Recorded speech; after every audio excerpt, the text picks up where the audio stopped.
9월 17일 아침 묵상 시간입니다. 또 오늘도 말씀을 읽으면서 주님과 동행하는 하루가 되시기를 축복합니다.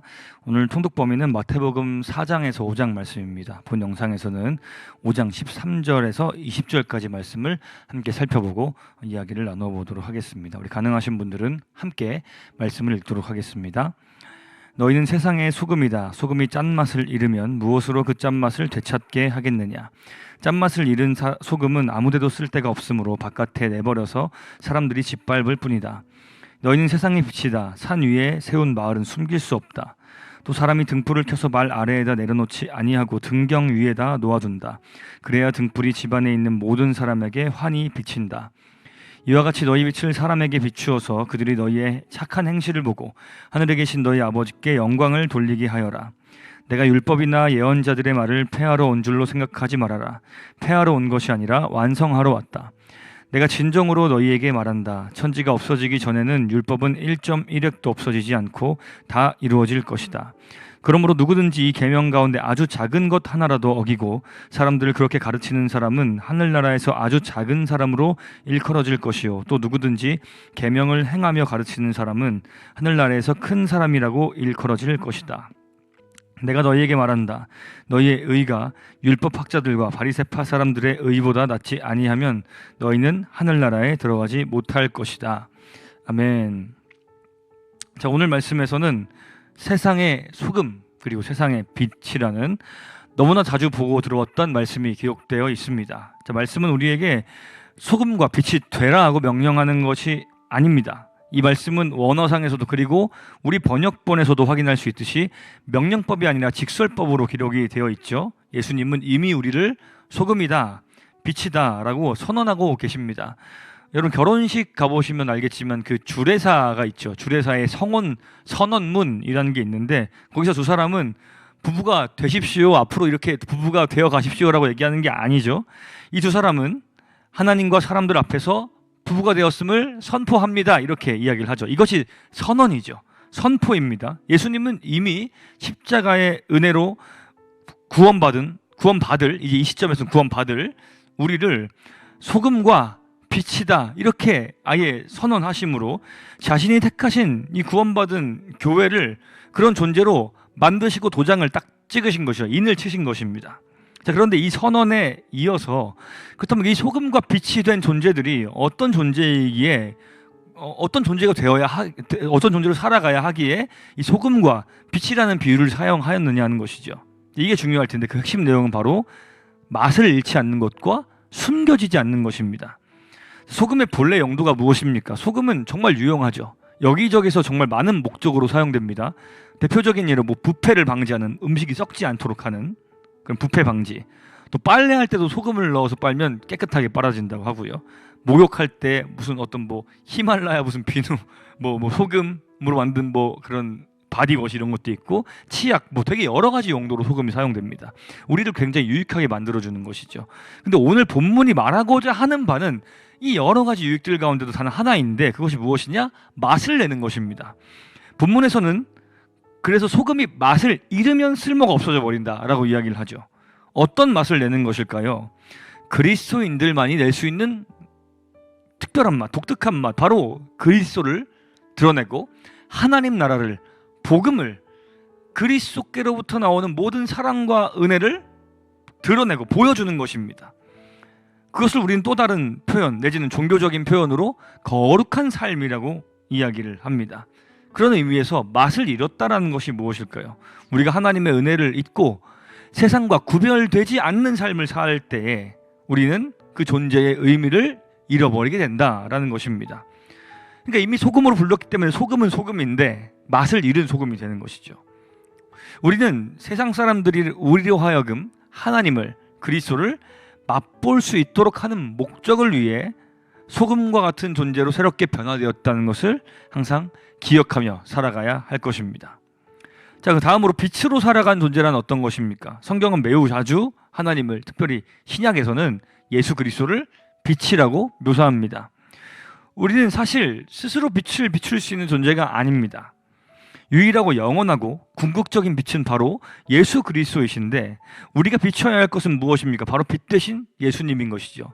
제가 그 신학교를 다닐 때 이 부분에 대해서 교수님께서 하셨던 말씀이 빛이신 예수님을 반사해서 비추는 반사체다. 우리가 이 빛이라는 의미가 바로 그런 의미다라고 설명을 해주셨는데 우리의 삶이 예수님의 삶을 닮음으로 말미암아 우리 삶에서 드러나는 모든 행동을 통해 예수 그리스도께서 반사되어 비춰져야 된다는 것이죠.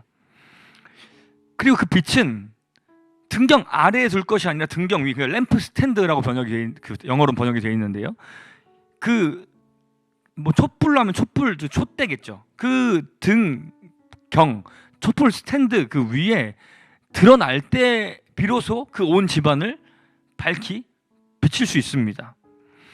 그러니까 교회 안에서만 그리스도인이라는 정체성을 가지고 숨어서 지내서는 안 된다는 것이죠. 램프를 램프 스탠드 위로 옮겨서 어둠을 비추듯이 우리 예수 그리스도를 따르는 우리의 삶은 그리스도인이라는 그 이름을 갖고 있는 우리들은 예수 그리스도의 그 삶을 닮은 이 성경에 의하면 착한 행실, 곧 선한 행실을 드러냄을 통해서 하나님의 영광을 세상 가운데 드러내야 합니다. 그것이 우리를 빛이라라고 부르시는 그 존재적 부르심에 합당한 삶이라고 할 수 있는 것이죠.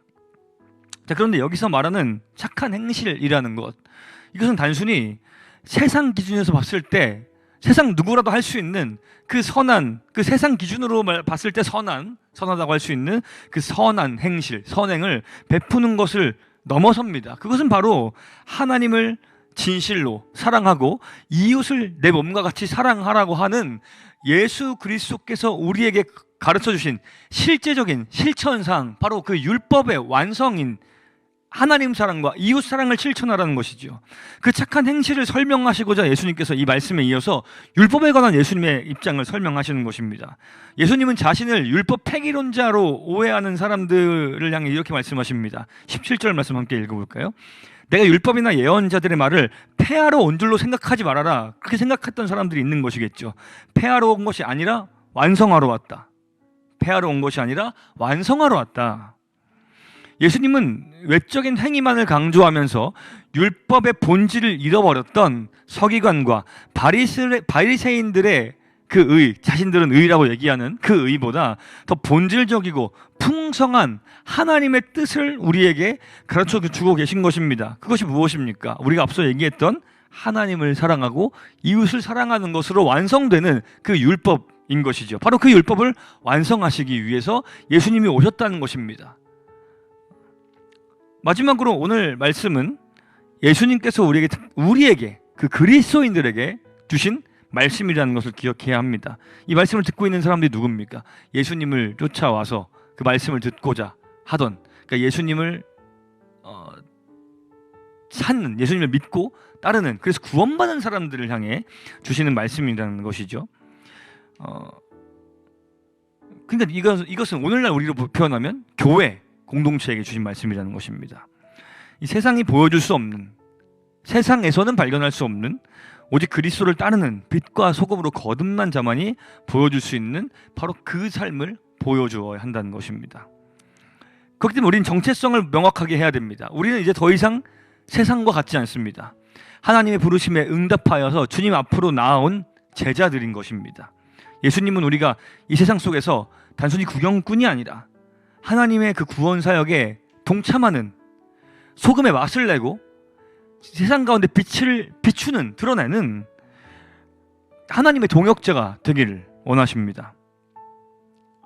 우리 각자가 소금의 역할을 감당하여서 세상을 향해 그리스도가 누구이신지, 예수님을 따르는 삶이 무엇인지를 그 맛을 보여주고 빛의 역할을 감당하여서 어둠 속에 방황하는 영혼들을 주님께로 인도할 때, 그것이 바로 우리의 삶의 그 존재의 의미와 목적을 달성하는 것이라는 것을 기억해야 할 것입니다.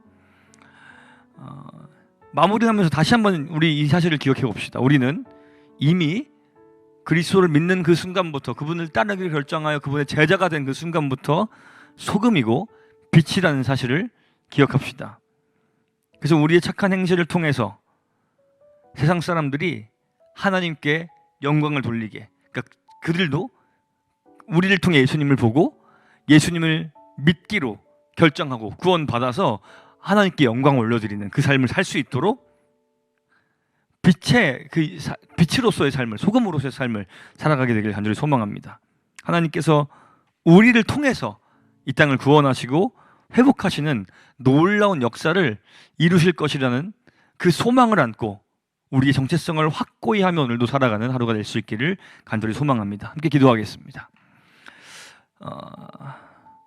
하나님 아버지, 우리를 세상의 소금과 빛으로 삼아주셔서 감사합니다. 주님께서 우리에게 주신 은혜와 또 그 받은 은혜를 가지고 받은 그 은혜를 흘려보내며 살아가는 그 사명을 우리가 잊지 않도록 도와주시고, 우리의 착한 행실, 그 선한 행실, 하나님을 사랑하고 그 하나님 사랑의 근거에서 이웃을 사랑하며 살아가는 그 행실을 통해 많은 사람들이 주님께 돌아와 하나님께 영광을 돌리는 삶을 살 수 있도록 우리를 사용하여 주옵소서. 오늘 하루도 우리가 소금과 빛의 역할을 잘 감당하며 살아가는 우리 자신, 우리 교회 공동체 될 수 있도록 은혜를 허락하여 주옵소서. 감사드리며 살아계신 예수 그리스도의 이름으로 기도합니다. 아멘.